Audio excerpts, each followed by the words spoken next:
Claro está começando.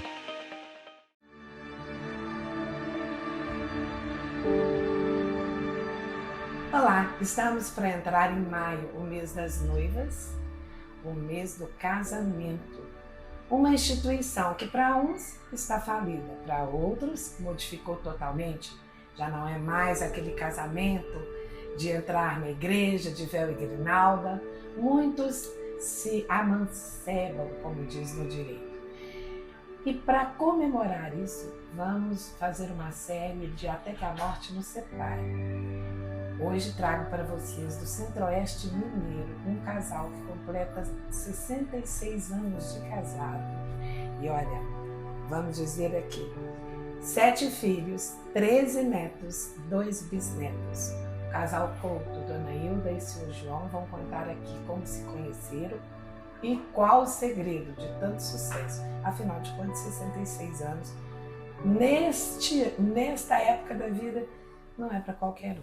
Dona Hilda e seu João, casados há 66 anos. Antes de falarmos desses 66 anos de glória, de vitória, eu queria perguntar para os senhores como que vocês se conheceram.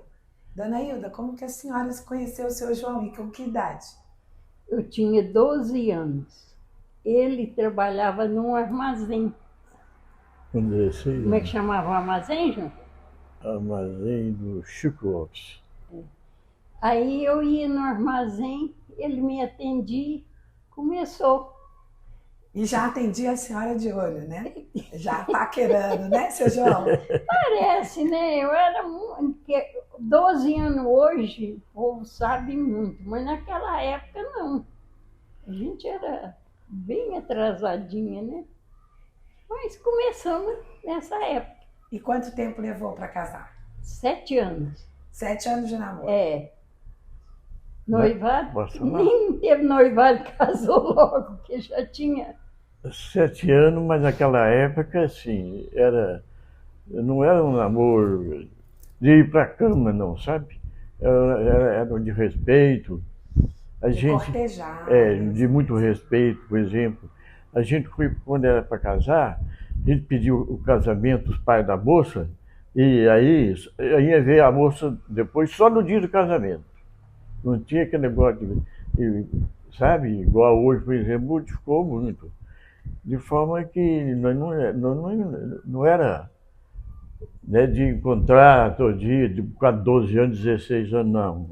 Era coisa de respeito, sabe? Agora, Nós viemos ficar juntos depois de casamento. quanto tempo para até o primeiro filho de casados? Casado foi... Um ano. Um ano. É. Um ano. Chegou o primeiro filho. É. Pois é, hoje, eu não sei se acontece com os filhos dos senhores, mas hoje as pessoas estão descasando como se casamento fosse descartável, as relações fossem descartáveis. É inédito e realmente é uma vitória viver 66 anos ao lado um do outro. Muitas vezes irmãos não vivem isso, um ao lado do outro, né? Pais e filhos, às vezes, não vivem esse tempo um do lado do outro. Eu acho que é inimaginável a vida de um sem o outro, né? É inimaginável. Mas a pergunta é a seguinte: nesse tempo todo, vocês brigavam? Ou você faziam as pazes, lógico, ou não? Você sempre foi num casal que não brigava, que não discutia? Não.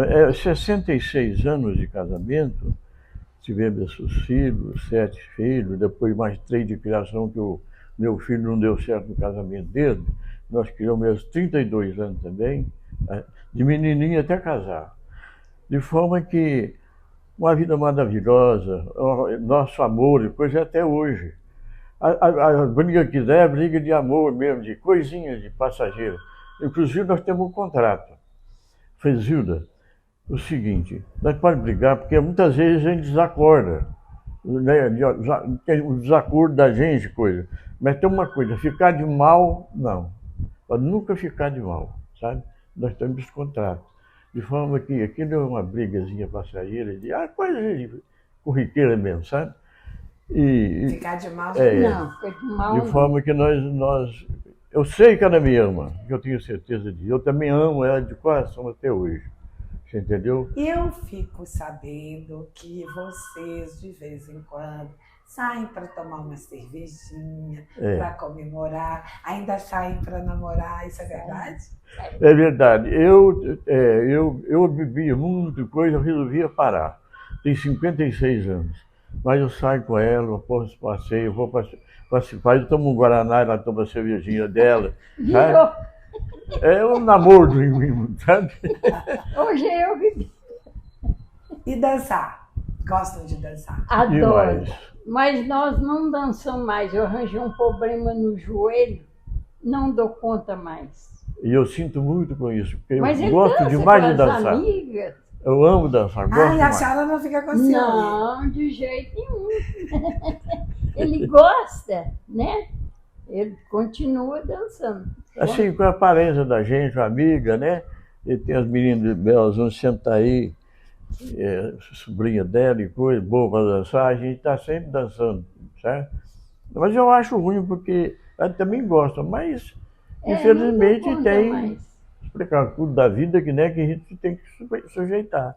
O joelho dela não suporta dançar.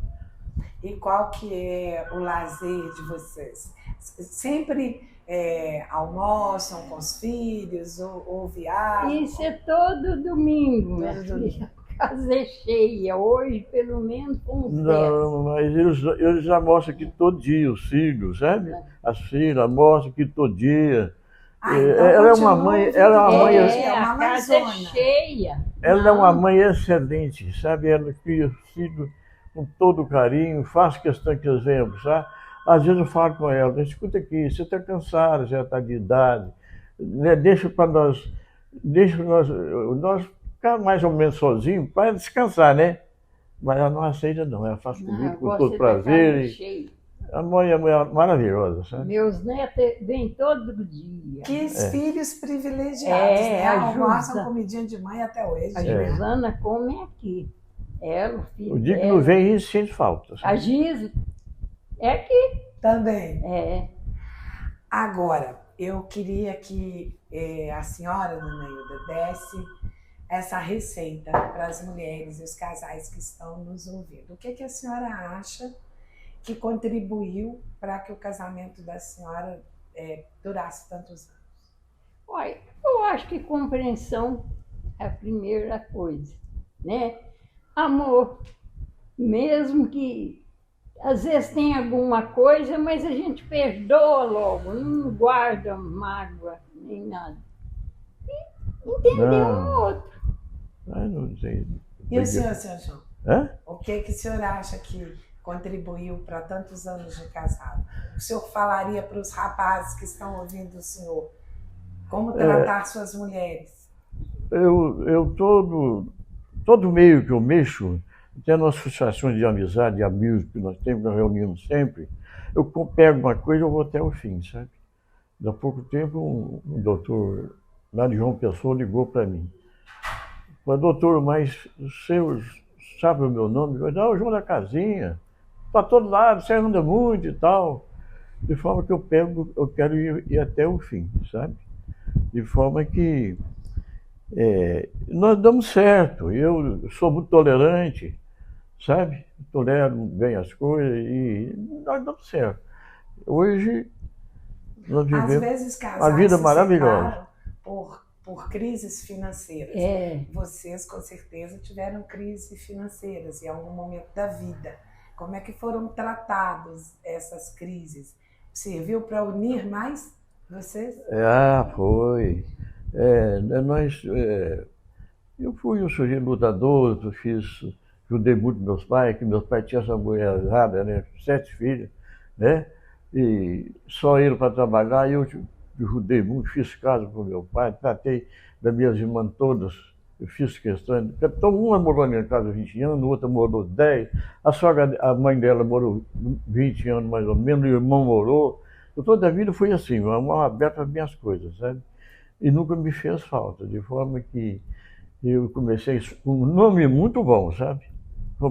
Fiz casa, financiar, nunca paguei um tostão de atraso. De forma que eu sou ser muito feliz, tenho que agradecer a Deus demais. Esse mundo conturbado de hoje, ele tem uma família grande, que não usa droga, não usa bebida. Bebida, às vezes estamos aqui, então bom, uma cervejinha hoje, já veio almoçar aqui. Não, beba cervejinha só dia de sábado. De forma que a gente tem que agradecer a Deus demais. Dona Hilda, a senhora lembra, na memória, não de fotografia, do vestido de noiva da senhora? Ah, não. Tem muito tempo. Ah, não lembro não. Era simples. Você sabe que antigamente não...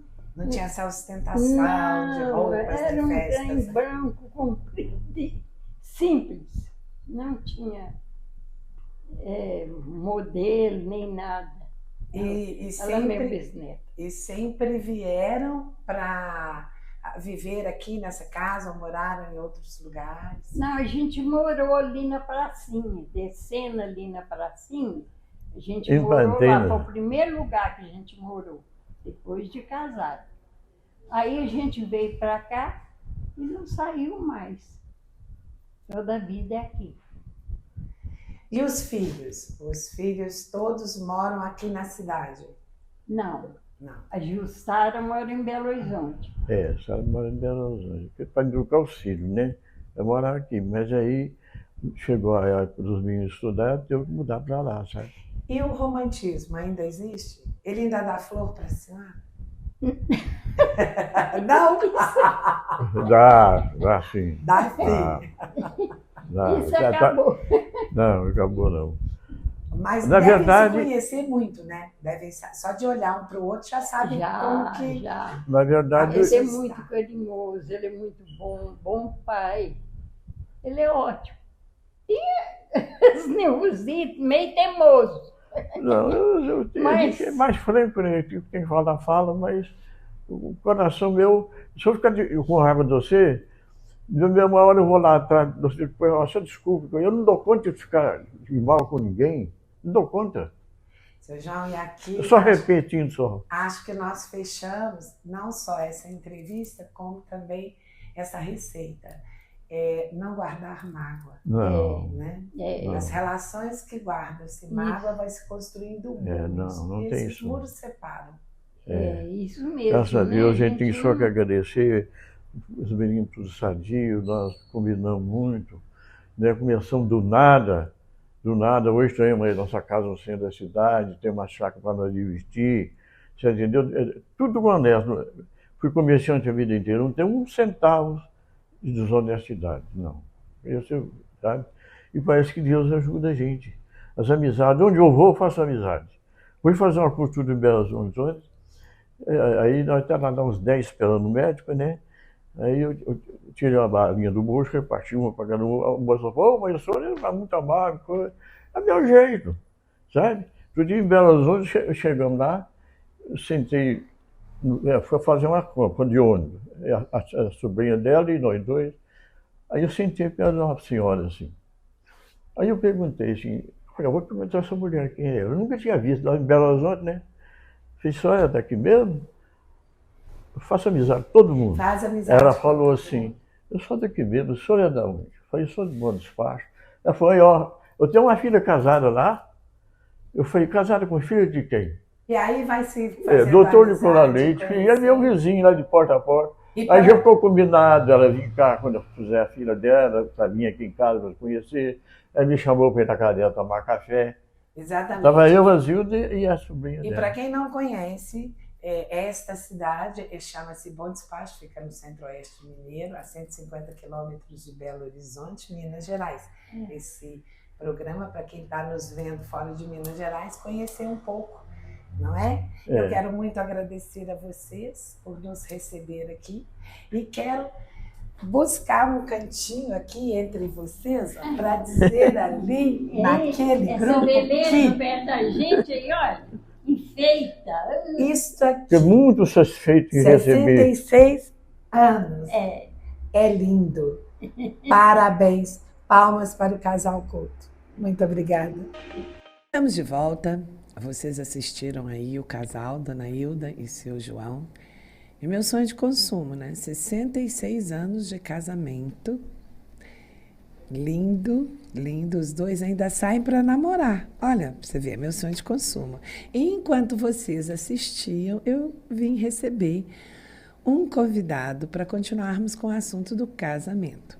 Nós estamos aqui com o Padre Elias Souza, sacerdote da Arquidiocese de Belo Horizonte, atualmente reitor do Santuário São Francisco, que é a igrejinha da Pampulha.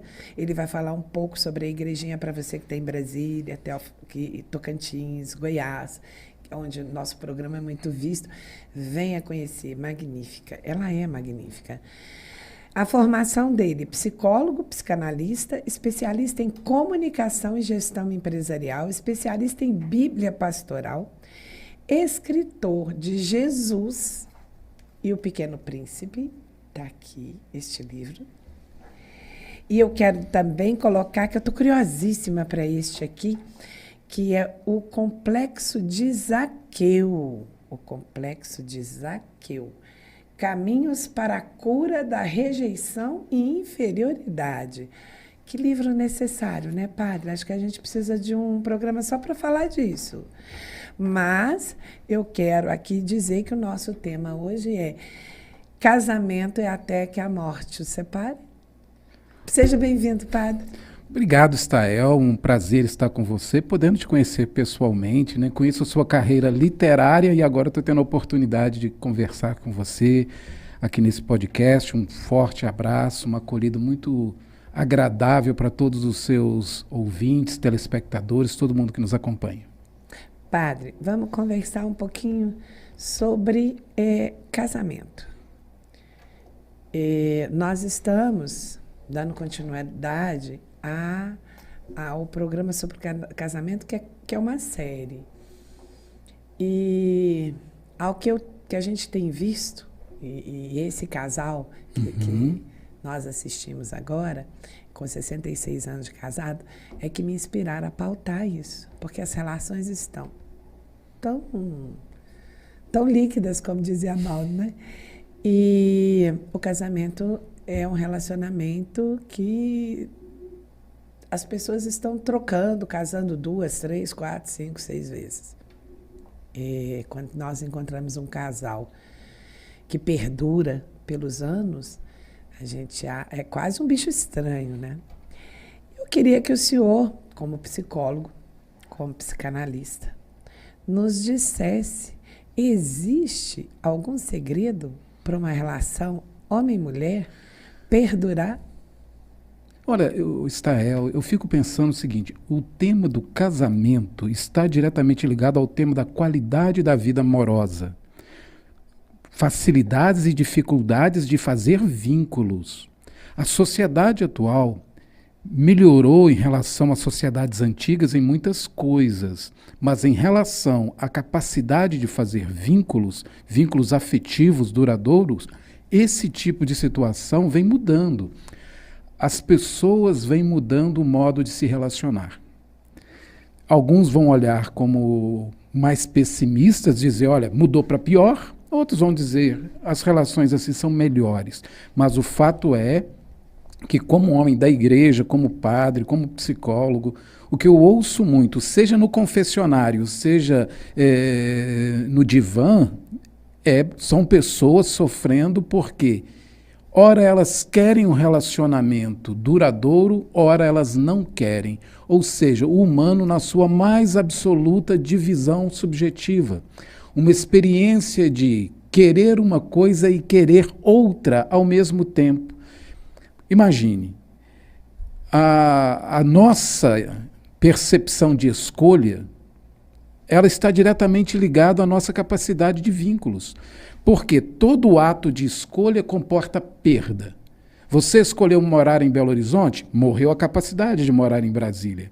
Você decidiu morar no litoral, você não poderá morar em Brasília. Toda escolha comporta perda. E a sociedade atual tem graves dificuldades de lidar com as perdas. E no mundo onde as pessoas foram se tornando verdadeiros objetos, as relações são muito objetais, são muito ligadas ao outro como objeto. Então, se eu escolho ficar com você, morreu a chance de eu ficar com qualquer outra pessoa. E aí A pessoa desiste do vínculo por fantasiar que exista sempre algo melhor. Como ninguém quer perder o que vem de melhor, ela acaba ficando nessas relações líquidas, como você bem lembrou. E essa diversidade de relações acaba trazendo vazio, não, padre? O ser humano tende à percepção do próprio vazio. Santo Agostinho dizia assim: o humano experimenta dentro de si um vazio que criatura nenhuma poderia preencher. É o espaço de Deus dentro de você. Quando você chegar em casa, se sentir solitário, sentir um vazio muito grande, a ponto de angustiar-se, pode saber, você não está desenvolvendo a sua espiritualidade. Porque o humano que não tem uma elaboração espiritual suficiente, ele vai se sentir vazio. É no livro As Confissões. Agora eu quero que o senhor detalhe isso um pouco, assim. Porque a condição humana é marcada por um desamparo. Nascer é experimentar desamparo. O Moacir Franco tem uma música que diz assim: só se vive mesmo 9 meses e depois, querida, a gente morre. É uma das músicas antigas do Moacir Franco. E é muito curiosa porque trata exatamente disso. Durante 9 meses você está nascendo. Mas ao vir à luz, você começa a experimentar o desamparo. E é esse desamparo que marca a nossa sociedade atual. Uma sensação de não pertença, uma sensação de vazio. E existem diversas formas de solidão. Talvez uma perda diária. Uma perda diária, porque o ato de escolher é um ato de perder. Por que as pessoas hoje têm uma procrastinação, um adiamento das coisas? Isso que eu ia perguntar. Será que por isso a dificuldade das pessoas terem hoje de se escolher? Também de tomar por decisões? isso. Também por isso. É porque, na verdade, são vários fatores entrelaçados. Mas aqui, para efeito de simplificação e compreensão, nós devemos entender que todo ato de escolha comporta uma perda. O ser humano tem dificuldade de lidar com perdas. E por isso ele vai lidar de modo, vamos dizer assim, adiando uma escolha. É aquela antiga história do burrico que morre de fome em meio a 2 montes de capim por incapacidade de decisão. Porque toda decisão comporta um tipo de perda diferente. A condição humana, na sua fragilidade, na sua precariedade, nos faz tentar algumas coisas no campo dos afetos. Para nos sentir amados, nós temos a tendência de querer fazer muito para o outro, como se o outro com isso nos devesse uma resposta amorosa. É mais ou menos como plantar, né? Quero plantar porque eu quero colher. Quero colher. Ninguém vai plantar desistindo da colheita. Ok.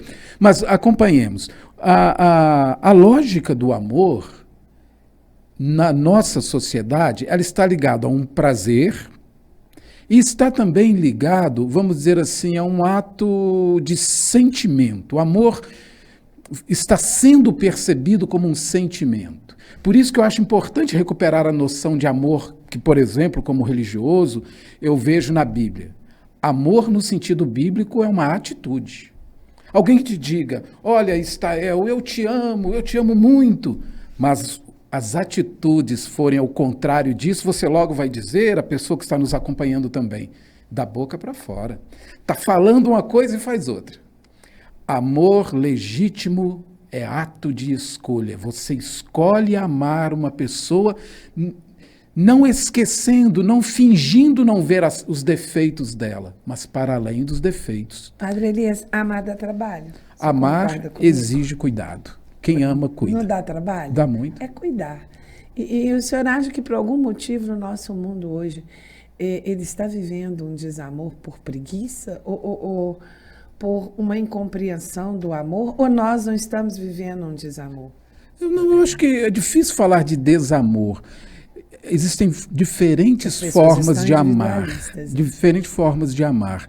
Existe uma estrutura muito narcisista no mundo. Eu, no consultório, sobretudo no campo da terapia de casais, com casais que às vezes a gente vê que se ama, mas que tendem à separação, não raras vezes, é que a pessoa ama a outra exigindo o modo também que ela quer ser amada. E o outro ama do jeito que ele dá conta, e não do jeito que você quer. E esse gap, esse buraco entre expectativa e a realidade das relações amorosas tem destruído muitos casais que, a princípio, têm um afeto amoroso importante. Isso é quase uma imaturidade, né? Mas aí que está. Por exemplo, quando você fala, viveram 66 anos de casado, como o casal que acabamos de ver, uma história bonita, nós devemos nos acostumar com a ideia de que o amor exige maturidade. Porque você, para se envolver amorosamente com alguém, você tem que, em primeiríssimo lugar, dar conta de si. Quem não se ama e quer que o outro a ame, tem uma receita para o sofrimento. Porque muitas pessoas têm baixa autoestima, têm alta rejeição por si mesmo e passa a utilizar o outro ao modo de um espelho. Sabe quando você vai à frente de um espelho para ver se você está bem? Para foto, para sair de casa? Olha, eu vou a uma festa hoje, eu vou ao meu espelho ver se eu estou bonita. Espelho, espelho meu, existe alguém mais belo do que eu? Uso o outro como esse tipo de espelho. E aí é transformar o outro num objeto especular, num objeto de refração, de reflexão daquilo que você é. Amar o outro é diferente de amar a si mesmo no outro. Eu amo você quando eu desejo que você se realize como pessoa plenamente. Eu vejo potencial em você e digo, nossa, Estael, quero ver você cada vez melhor. Eu amo você. Outra coisa, eu amar a mim mesmo em você. Olha, Estael, eu quero que você seja assim, essa roupa não está legal, você não pode fazer isso, onde é que você está, com quem você estava falando. Revela uma insegurança profunda de alguém que ama a si mesmo, no outro. O amor ao outro... Eu quero que você fale assim, sente assim. Isso. Dê todas as dicas. Ou seja, é um amor controle que não é legítimo. Esse amor que controla o outro, apequenando o outro, a nossa própria presença, o nosso próprio momento. Você pode usar essa roupa se estiver comigo, se você estiver indo a uma festa ou outra, você não pode ir. Ou seja, amar o outro é diferente de amar-se no outro. O desafio está posto. Quem ama não controla, quem ama cuida. É sutil a diferença, porém existe, de alguém que queira controlar você e alguém que seja tão zeloso que cuide de você. Esse desafio de encontrar alguém com essa maturidade, num tempo de muitas imaturidades, vai ser sempre muito difícil. E muitas vezes, ainda que se ame o outro e que queira cuidar, esse outro pode enxergar esse cuidado como controle. Pode. É sempre um risco, porque amar é o campo das incertezas. Por isso que o amor, cantado por Camões, né? O amor é fogo que arde sem se ver, é ferida que dói e não se sente. É um contentamento descontente. Por isso que amor bíblico é um amor atitude. Que atitude você tem quando você diz que ama?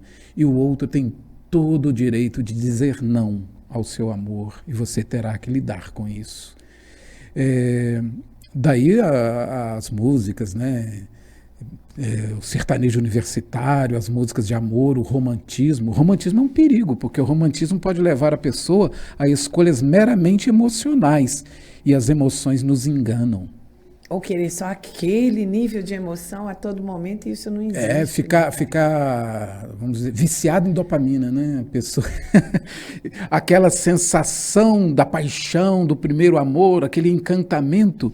Eu tenho isso no meu consultório e é uma situação difícil de tratar, porque a pessoa se sente tão bem com aquela sensação do prazer de conquistar e ser conquistado. Tem gente que ama mais a conquista do que a pessoa, entendeu? Ou seja, continua amando a si. Tem gente que ama a si próprio. Então, essa é uma espécie de síndrome de Dom Juan, né? A pessoa que ama conquistar o outro. Depois que conquista, dispensa. provém um pouco de baixa estima, é isso? Pode ser, porque na verdade o ser humano ele é ambíguo. A ambiguidade no humano é muito grande.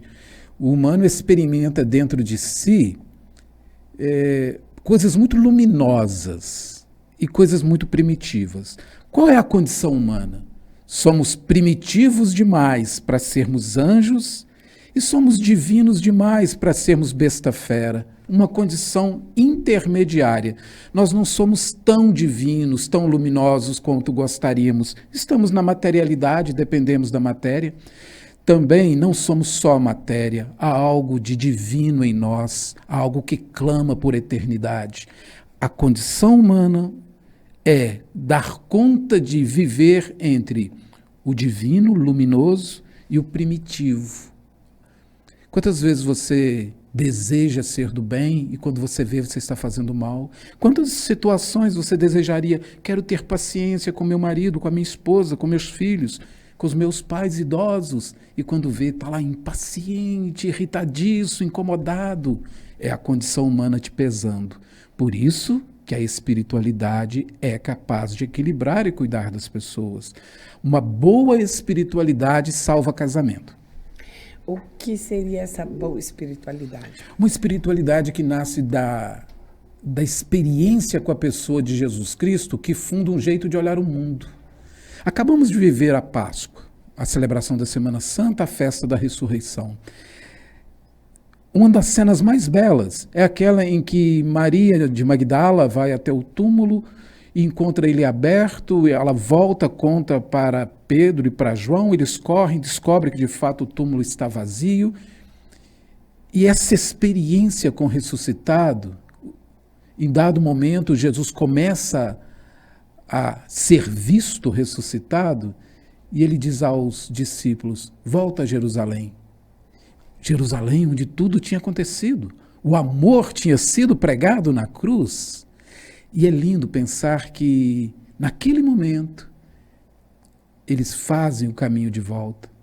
A cruz tinha doído tanto, a cena de Jesus morto, o amor tinha sido pregado na cruz. Eles começam o caminho de volta porque o ressuscitado lhes disse, volta a Jerusalém. Ou seja, volta na cena da dor, mas agora veja tudo com olhar de vida e de ressurreição. Talvez seja essa a grande espiritualidade da vida a dois.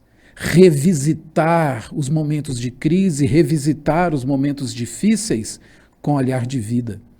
Porque que tipo de olhar você tem para o seu casamento? Que tipo de olhar você tem para o seu marido? Você, que tipo de olhar você tem para a sua esposa?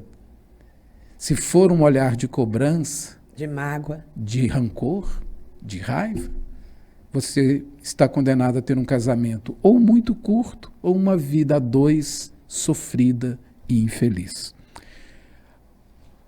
O tema da ressurreição é o tema da capacidade de ter um olhar cristão sobre a vida. O que Jesus faria se estivesse em meu lugar? Qual seria a atitude dele diante de uma traição? Olha que ele sofreu a traição de um amigo, que ele confiava até o dinheiro do grupo. Observe que ele foi negado por aquele que seria depois o seu grande sucessor no cuidado dos apóstolos, Pedro. A vida exige olhares. Existe uma quadrinha da roça, simples, porém muito verdadeira, que diz assim: até as rosas têm espinhos, reclama o pessimista. Até de espinhos podem nascer rosas, constata o otimista. A cena é a mesma, a rosa com seus espinhos. Alguém pode olhar e dizer, que pena, rosa tem espinho, nada é perfeito. Outro poderá dizer, que lindo, até de espinho nascem rosas. Diante da mesma cena, qual é o seu olhar? Para nós cristãos católicos, o olhar para o casamento é a capacidade de ver sinais de vida, de ressurreição, mesmo em meio às dificuldades. De superação das crises. De superação. Porque o humano é complicado. O ser humano é contraditório. Nós somos. O senhor está vendo que eu não quero perguntar nada para o senhor, eu só quero ouvir. Não, é porque me vai surgindo ideias na cabeça e eu vou falando, mas podemos ir para o tema. Quem está ali também não quer me escutar, quer ouvir o senhor. Eu estou assim, encantada com. Eu estou feliz de estar aqui, por isso é que está tudo assim. Eu também estou muito feliz de receber o senhor aqui e gostei muito dessa colocação do senhor e eu gostaria de insistir um pouquinho nela. Porque eu acho que nós temos. Eu até falo isso por mim, nós temos uma dificuldade de visitar a dor. É nosso. Não é? Muitas vezes a gente é negativo na expectativa, na fé. Mas, para trás, nós temos a dificuldade de olhar a dor. Nós olhamos mais aqueles momentos felizes. A gente vai, por exemplo, na casa, na infância, supera os momentos felizes, a gente esquece do castigo, do beliscão, e quando olha de uma maneira lúdica isso. E é preciso que nós olhemos para as brigas que se passaram, ou para as dores que aquela relação nos causou, para superar, padre? Isso é uma pergunta. Eu estou gostando dessa conversa. Isso é para superar, porque enquanto nós olharmos, nós não superamos, ou é o contrário, quando nós conseguimos olhar de peito aberto, nós superamos? Eu estou aqui nesse bate-papo com vocês, Tael, na posição de psicólogo, mas eu queria visitar uma linguagem mais religiosa sobre o tema do perdão. Porque talvez nos ajude a entender essa questão da dor que o outro nos causou, pensando em casais que enfrentaram e estão enfrentando problemas graves e se perguntam: será que eu consigo perdoar? Será que eu consigo perdoar aquilo que essa pessoa me fez, que o meu companheiro me fez, que a minha companheira me fez? O perdão é uma palavra-chave para o amor. Ninguém vai conseguir amar sem acrescentar o verbo perdoar. Porque família é basicamente o lugar do perdão. Só que nós temos uma ideia muito equivocada de perdão. Perdão pode estar sendo pensado como esquecimento, e não é. Por isso que visitar a dor e saber, o outro me magoou, sim, não é uma questão de esquecimento. Isso não é lembrar a mágoa? E lembrar é cultivar a mágoa? Há um perigo de uma pessoa ser rancorosa, ressentida, existe. Mas o tema do perdão aponta, em primeiro lugar, para... Eu vou tentar uma definição de perdão. Sim. Vai ser mais fácil. Perdoar é não querer que o outro sofra o que me fez sofrer. Perdão é a virtude cristã de não querer que o outro sofra o que me fez sofrer. De posse dessa definição, observe que esquecer vai ser difícil, porque a ferida aconteceu. Vai estar sempre lá. Ainda que cicatrizada, a marca ficou. Perdão também tem que ser pensado processualmente. Dependendo da gravidade, se for uma coisa leve, em alguns dias a cara melhora. Mas se for algo muito violento, algo muito machucado, algo muito difícil, vai demorar. E aí o perdão não é, estalou os dedos, esqueci, acabou, te perdoei, olha que bom. Isso pode parecer fácil assim, nas novelas, numa brincadeira, porém na vida real não. Dependendo da gravidade do que você sofreu, você vai ficar ferida durante muito tempo e o cuidado vai ter que ser muito, muito bem feito, às vezes até com apoio profissional de um psicólogo, um psicanalista, de um sacerdote, de uma religiosa experiente, porque a ferida foi grave. Eu diria assim, que o perdão é necessário na vida familiar, tanto entre o casal quanto o casal e os filhos e os pais. Agora, me ocorre te dizer... Família é um exercício ao perdão, né? É um exercício ao perdão o tempo todo. Eu fico pensando que aqui a gente talvez cause estranheza eu dizer isso, mas eu queria dizer que é muito importante entender que casal feliz não é casal que não tem briga, é casal que aprende a brigar. Ah, gostei disso. Pode causar uma certa estranheza para os nossos telespectadores. Verdade, né? Tem que aprender a brigar. Por quê? Stael, você que está em casa, você que está acompanhando, lembre-se, conflito é diferente de confronto. Conflito nos convida a uma comunicação que solucione os interesses. Um quer ir para a casa do pai, outro quer ir para a casa dos outros pais, cada um quer passar o fim de semana na casa dos próprios pais e não quer ir. É conflito, que resolve na negociação. O conflito exige comunicação libertadora. Confronto não. Confronto é, não me fala mais nada, cala a boca, quem manda sou eu que pago as contas, você não serve para nada. Ou seja, não aceito. O confronto é um fechamento à comunicação. E casal feliz precisa resolver na comunicação. Uma comunicação que o conflito precisa tem uma do dimensão diálogo. de escuta. O conflito ele faz parte da realidade. Sim. Se nós tivéssemos que fazer uma tarefa junto, vai ter conflito. Eu venho de uma cultura, de um mundo, de uma maneira de pensar. Stael vem de outra, do campo do jornalismo, do campo de outras atividades, uma família diferente da minha. Haverá conflitos, porque somos pessoas diferentes. Agora, confronto de modo algum é necessário. De modo algum, alguém tem que se sobrepor ao outro de modo violento. Mas, padre, o homem em si, ele tem uma dificuldade do diálogo, em maioria. É o famoso DR, o homem não quer conversar. A mulher sempre quer conversar, o homem nunca quer conversar. E agora eu quero a opinião do psicólogo. Eu acho assim, hoje em dia, eu tenho muitos anos da prática clínica, eu percebo que a questão do masculino, o homem, de um modo geral, ele sofre calado. E ele não quer falar porque ele não quer que a falha apareça. Já a mulher tem a necessidade de falar. Pode ser que isso seja verdade? Dizem que sim. Hoje em dia, a sociedade não é mais essa. Para mim, essa sociedade muito divididinha, o estilo do homem e o estilo da mulher, está meio à prova. O humano de hoje é mais enlouquecido.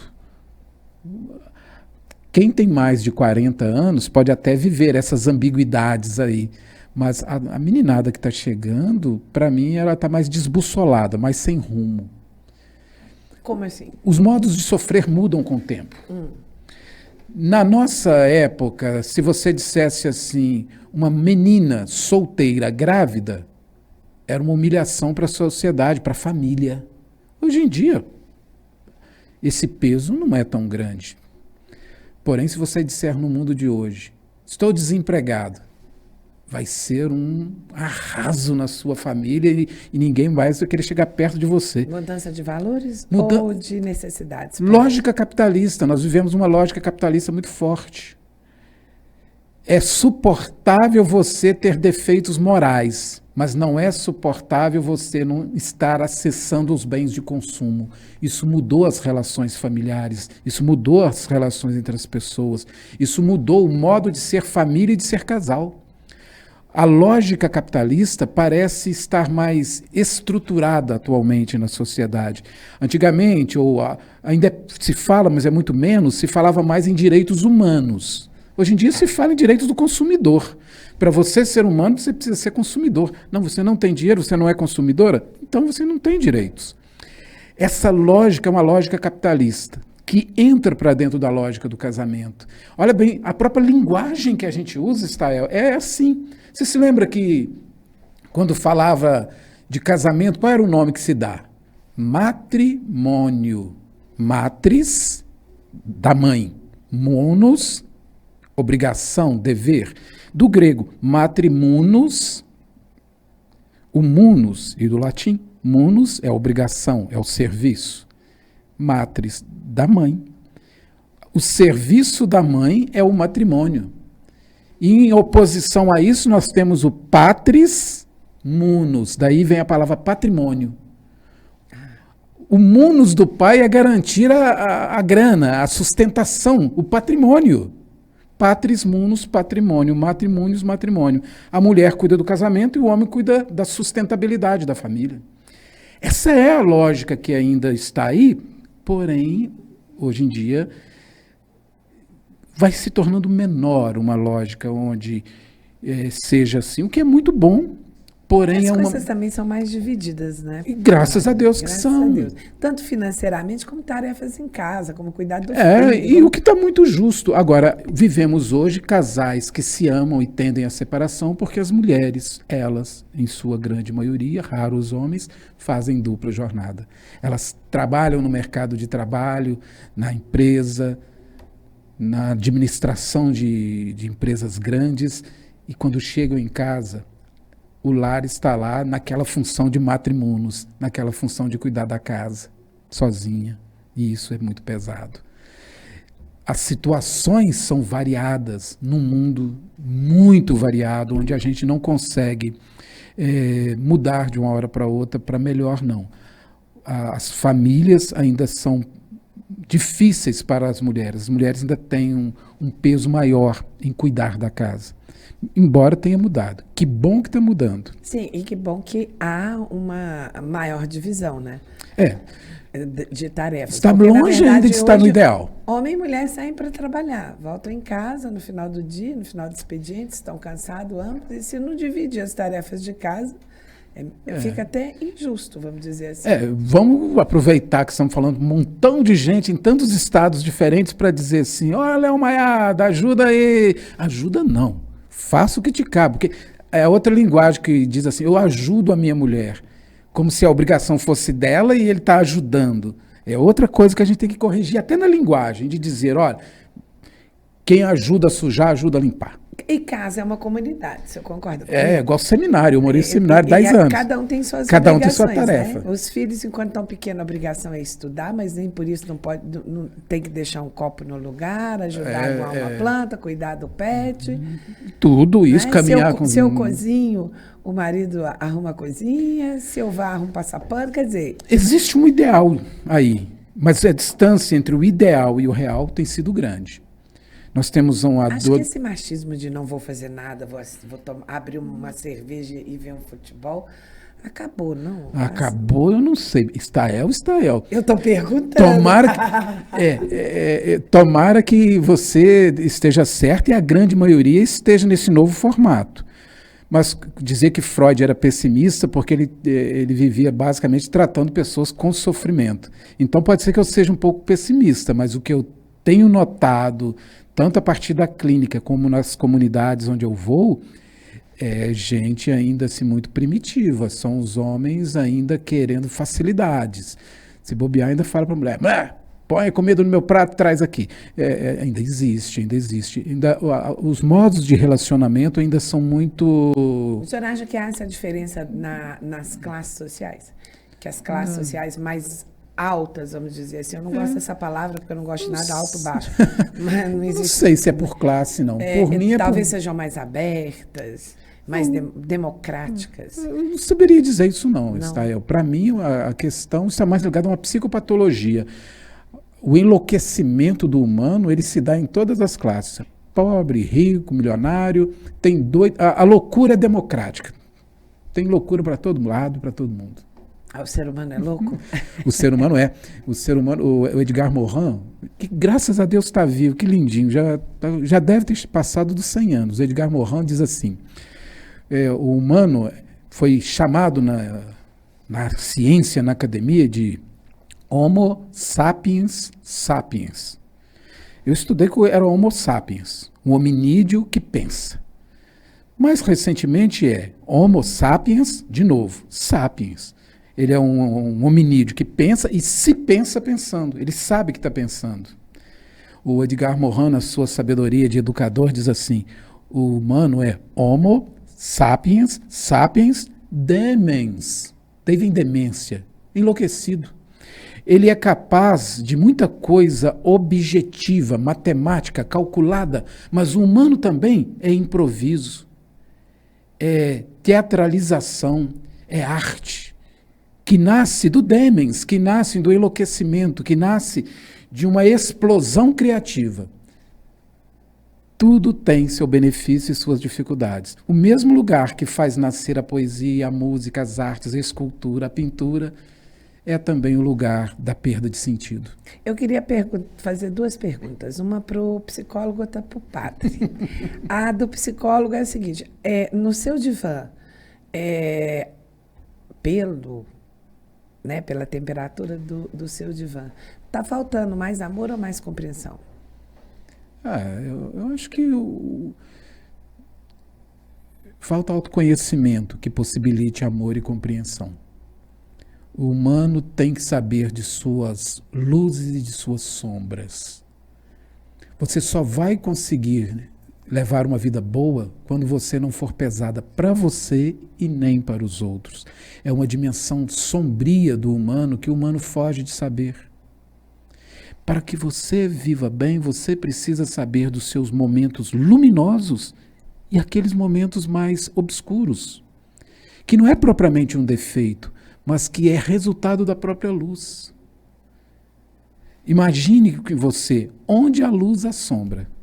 Tanto é que se você vai a algum espaço como esse que nos recebeu tão bem aqui na casa do podcast, você vai logo notar que eles têm que fazer uma preocupação muito grande com iluminação daqui, iluminação dali, porque senão vai aparecer uma sombra. E vai.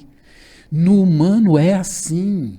Se tem algo luminoso, algo vai sobrar. A esta sombra irá aparecer. Quando você for decidir amar alguém, você tem que primeiro se perguntar, tá bom, eu vou casar com o que ele tem de melhor, eu dou conta do que há de pior nele? Eu sei de mim o que eu tenho de melhor. Eu já mostrei para ele, para ela, o meu lado sombra? Geralmente a gente casa e fala, eu vou viver com o que ele tem de melhor e o que ele tem de pior eu vou modificar. Isso é um perigo, é verdade. Não, mas isso aí é a lição das mulheres. Eu tenho uma capacidade de mudança e a gente não tem. Não, porque... A não ser nós mesmos. O Lacan diz que a mulher assume os homens como uma devastação amorosa por isso. Ele fala que o homem toma a mulher como um sintoma e a mulher toma um homem, arruma um homem como uma devastação. É porque ela tem a expectativa, e isso a devasta, de que ela vai conseguir mudá-lo. O homem não quer mudar a mulher, ele toma a mulher como um sintoma, ou seja, como um troféu. Ele quer mostrar que tem uma mulher linda, bem cuidada, amorosa, que cuida dele. Ele é um cara de sucesso porque conquistou uma mulher nota 1000. E é isso. A mulher não. Ela pega uns canguiços aí e fica, não, mas ele vai um dia melhorar. É maternal, até para casar. E é outro problema. Se você me dissesse assim, qual é a coisa que mais destrói casamento, Elias? Mulheres que se tornam mães dos próprios maridos. Isso destrói qualquer casamento. A maioria das mulheres que hoje eu atendo e que têm dificuldades no casamento, estão em final de relacionamento, 90% delas em algum momento transformaram aquele homem em filho. E isso destrói, porque ela vai cuidar dele, deixá-lo lindo, perfumado, amoroso, para ir para a rua encontrar outra. Porque isso não funciona. Ela tem que cobrar dele que ele esteja lindo, maravilhoso, cheiroso para ela. E de preferência saber muito bem qual é a posição da mãe e qual é a posição da esposa. Exatamente. E até onde existe a independência, porque não dá para ter essa dependência, né? Amor, traz a toalha, né? Exatamente. A questão homem e mulher vai ser sempre um desafio, porque não existe receita pronta. Mas a receita do sucesso nós não sabemos, mas receita do fracasso sabemos. Transformar o seu marido em seu filho. Isso vai dar ruim. Antes da minha pergunta para o padre, eu quero continuar com uma pergunta aqui. Por que é tão difícil dar certo no casamento, padre? Porque a lógica da vida amorosa está numa completude, e a completude é impossível. A mentalidade básica nossa nos casamentos é: eu sou faltoso, ela me completa. E isso é da ordem do impossível. Não há completude no humano. O humano nasce desamparado e morre desamparado. Por isso que a psicologia nos ajuda a não desesperar diante da solidão da existência, Mas nós devemos ter claro que uma boa possibilidade disso é a espiritualidade por isso. Porque se você tentar dar sentido a partir do lado de cada vida, você vai sofrer muito. Mas, padre, fé a condição traz de uma completude, o senhor não acha? porque Pra mim, lança traz. porque lança você num para além desse mundo. Se você se prender às coisas do lado de cada vida, nada vai te completar. Nenhum ser, por mais que a pessoa te ame, ela não consegue te completar em tudo. Eu vou de novo recorrer a Santo Agostinho, lá no livro As Confissões, onde ele comenta que o casal feliz não é um diante do outro, mas os dois lado a lado, olhando o infinito, que é Deus. Que belo, né? Belíssimo. Santo Agostinho era o cara. Agora eu quero fazer a pergunta para o padre. No altar, tem mais comunhão ou mais ilusão para quem está casando hoje? O casamento hoje pode Porque se tem tornar ilusão, né? Tem. Eu amo, Pompas e às vezes nem circunstâncias. conheço. O tema do amor ele é muito complexo, porque teríamos que definir o que entendemos por amor. Os casais estão lá vivendo uma fase bonita do bem-querer. Porém, o chão da realidade é muito duro. As contas para pagar chegarão. Mas o carnaval passa, né? O envelhecimento... lá em São Paulo se diz que, quando está lá no litoral, na praia, que o namoro de carnaval não sobe a serra, né? Não é? Acho que é muito isso. Acho que o chão da realidade é muito duro. O chão da realidade nos exige maturidade que às vezes não temos. E o amor tem um quê de projetivo. De projetivo? Projetivo. A pessoa projeta sobre o outro uma expectativa que é só dela. É verdade. E altamente dolorosa. Porque aquilo vai falhar. Sim. Em algum momento aquilo não vai se sustentar. E se você buscou a relação amorosa pensando em eternidade, você vai saber que você tem que diminuir suas projeções. Ver o outro real e mesmo assim escolher estar com ele exige uma maturidade que o nosso tempo não tem. Talvez seja por isso que no passado os casamentos eram mais longos. Eu não sou tão otimista. Para mim, o casamento antigo durava mais porque a lei social, o superego do Freud lá, exigia que permanecessem juntos.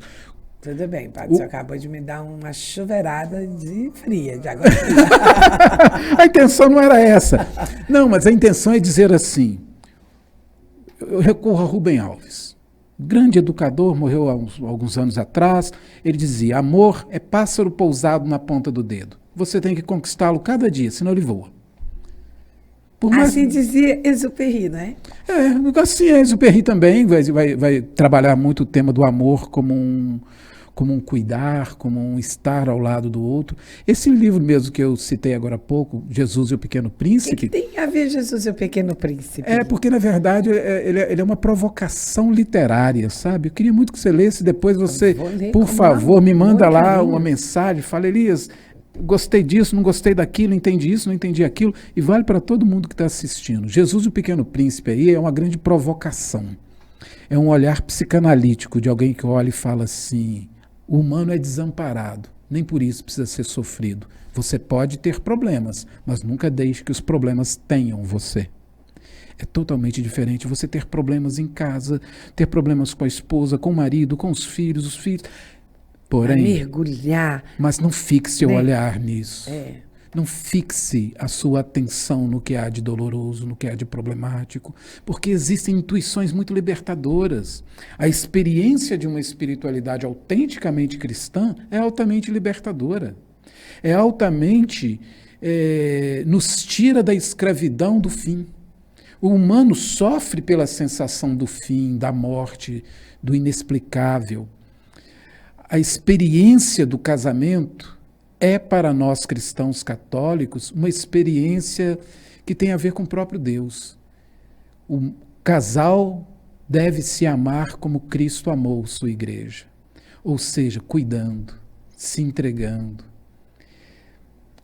Jesus é a nossa grande referência para entender as nossas relações amorosas e também as nossas vivências profissionais, nosso jeito de ser no mundo. Nos educar para a comunicação. A comunicação é tudo nesse momento. A comunicação é o gesto de sair de si ao encontro do outro com a capacidade de dizer e a capacidade de ouvir. O Tá- que muitas pessoas têm dificuldade, É, que você é o poderia- ouvir, né? você poderia- E muitos outros de dizer. É por isso que você tem que pensar o seguinte: está vivendo uma crise no casamento? Padre Elias, estou passando uma crise, estou assistindo esse podcast, eu quero entender melhor. Que oração eu devo fazer, Padre Elias? Eu te responderei: dai-me, Senhor, a palavra certa, na hora certa, do jeito certo e para a pessoa certa. Você sabe que eu faço mais ou menos essa oração todos os Ué, dias? que bom. Ainda acrescento um pouquinho assim. Me ensine a hora de calar e a hora de falar. Ai, que maravilha. A hora de entrar e a hora de Essa sair. seria uma síntese perfeita da oração toda. Ensina-me a hora de falar e a hora de calar. E aí, como bom católico, cito a experiência de Maria Santíssima, mãe e mulher. Nós exaltamos muito Maria como aquela que é mãe, mater et magistra, diz a tradição da igreja. E uma mulher em pé, uma mulher digna, uma mulher firme, uma mulher forte. Um dia desses eu estava conversando com algumas pessoas e fazendo a seguinte provocação: precisamos de mais paróquias consagradas a Maria Mulher, porque Santa Maria Mãe dos pobres, Santa Maria Mãe de não sei quem, é sempre mãe. E eu queria muito que nós... Eu apelido Maria, que é minha amiga pessoal. Pessoal, Não sei se você claro. sabe, mas ela é minha amiga pessoal, tá aqui, ó. Aham. Rosário na ponta do dedo. De Maria plena, de graça. Porque é plena, né? Plena. Pois é, ela é uma excelente referência para aprendermos a hora de falar e a hora de calar. É verdade. Mas é difícil ser Maria. É bem difícil. Não, nós não somos Marias, mas somos marianos. Somos aqueles que veem no jeito dela algo que nos ilumina. No mundo cheio de maus exemplos, Maria é o bom exemplo. Padre, eu agora quero falar um pouco sobre complexo de Zaqueu, porque a gente já está quase chegando ao fim aqui. E o que é complexo de Zaqueu? Complexo de Zaqueu. Eu não sei quem está me ouvindo, mas eu não sei quem foi Zaqueu. Zaqueu é aquele personagem bíblico que era cobrador de impostos, baixinho. Ele subiu numa árvore para ver Jesus. Ele era odiado por todo mundo, porque ele era cobrador de impostos. O Império Romano dominava a Terra Santa. Zaqueu cobrava impostos para entregar para o romano opressor. Então ele era odiado pelo seu povo, pela sua gente. Aí, chamo de complexo de Zaqueu as pessoas que, por se sentirem baixas, o próprio nome Zaqueu indica alguém baixinho. Não é só uma questão de estatura. Ele era alguém que se sentia pequeno, inferior. E aí, por ele ter essa sensação subjetiva de inferioridade, ele faz escolhas muito ruins e que gera uma rejeição verdadeira. Por exemplo. Uma fantasia de que ele era pequeno, inferior, pobre, esquecido, largado, dependente. Faz com que aquele homem faça a escolha ruim de ir cobrar imposto para os romanos que dominavam a Terra Santa. Essa escolha ruim dele fez com que ele passasse a sofrer de verdade rejeição. Jesus o avista, ele queria ver Jesus. Jesus o avista em cima da árvore, um sicômoro, diz o Evangelho, e diz: Zaqueu, preciso que você desça, hoje vou ficar na sua casa. E Jesus vai passar a noite, vai passar aquele tempo na casa de Zaqueu. Complexo de Zaqueu é a condição da pessoa que, se sentindo inferior por causa dos sentimentos de inferioridade, começa a fazer escolhas muito ruins e que, não raras vezes, as leva para uma rejeição real.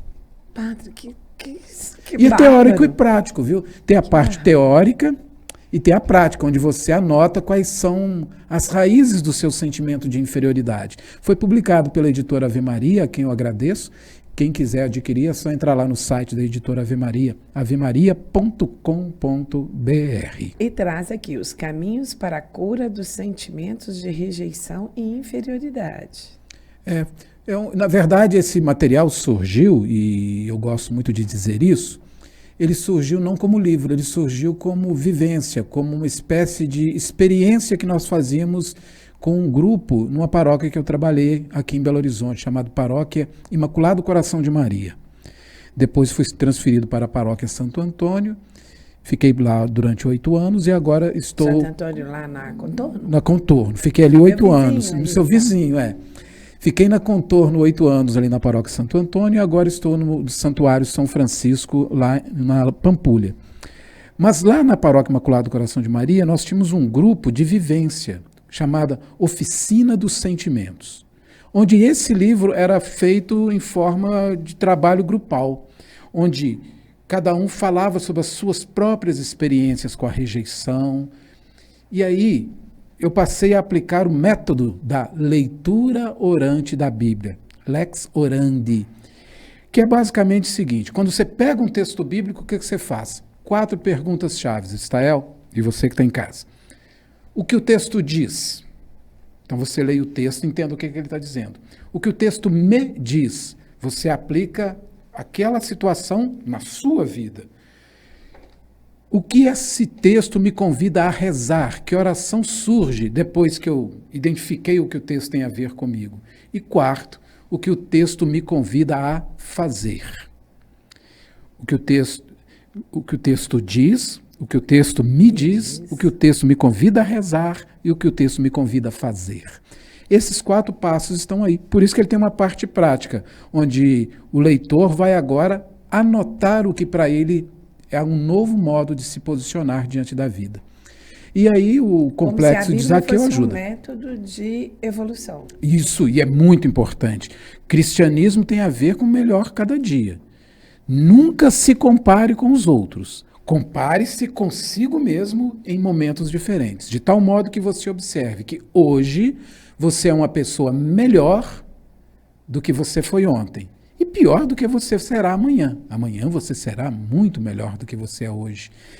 A única comparação legítima é uma autocomparação. Do mais, se você tentar se comparar com os outros, você corre o risco muito grande de ser infeliz. Sempre frustrado, né, padre? Porque eu acho que quando a gente se compara com as pessoas, nós vamos sempre encontrar pessoas que nós enxergamos melhores, maiores. Eu tenho um vizinho... E até por questão de ego, a gente olha e fala, não, mas em compensação tem gente pior.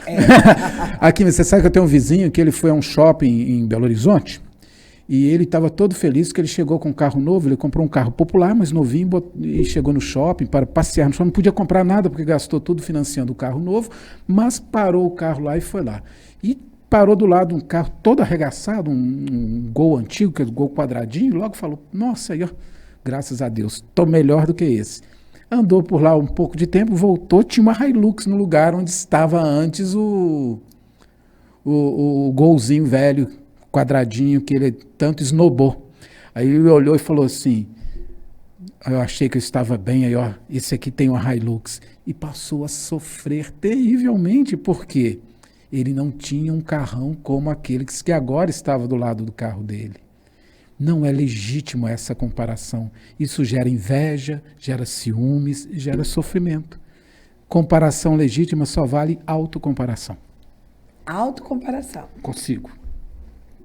Como é que é uma autocomparação? É você saber se hoje você é melhor do que você foi ontem.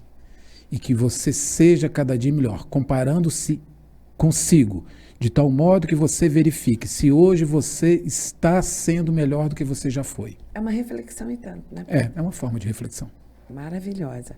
Olha, eu não sei você, eu vou chegar na minha casa hoje e vou ler Complexo de Zaqueu. É curtinho isso aí, com meia hora você lê. Porque esse nome me chamou muita atenção. Quero muito agradecer a presença do senhor. Foi um prazer. O prazer foi nosso em ouvir tanta sabedoria. Oh, que bondade. O senhor olha para aquela câmera ali e despeça-se do nosso público. Seja você de longe, seja você de perto, você que já conhece Belo Horizonte, você que ainda não conhece, Eu sou o Padre Elias, estou na Igrejinha da Pampulha, Igrejinha São Francisco, chamada de Xodó do Brasil, bela e acolhedora. Estando aqui, venha rezar com a gente. Do contrário, você me acha nas minhas redes sociais, no Instagram, no Facebook, como Padre Elias. Muito obrigado pela oportunidade, espero ter ajudado. Querendo, é só fazer contato. Muito obrigado, Padre. Eu estou muito feliz e muito honrada de recebê-lo aqui. O senhor é o primeiro padre que eu recebo e eu estou muito feliz por isso. Já está abençoada. Amém! E para você que fica até a próxima semana, não vou dizer o que nós teremos, é uma surpresa. E fique aqui, ó, Complexo de Zaqueu e Jesus e o Pequeno Príncipe. Boa leitura para você. Até a próxima.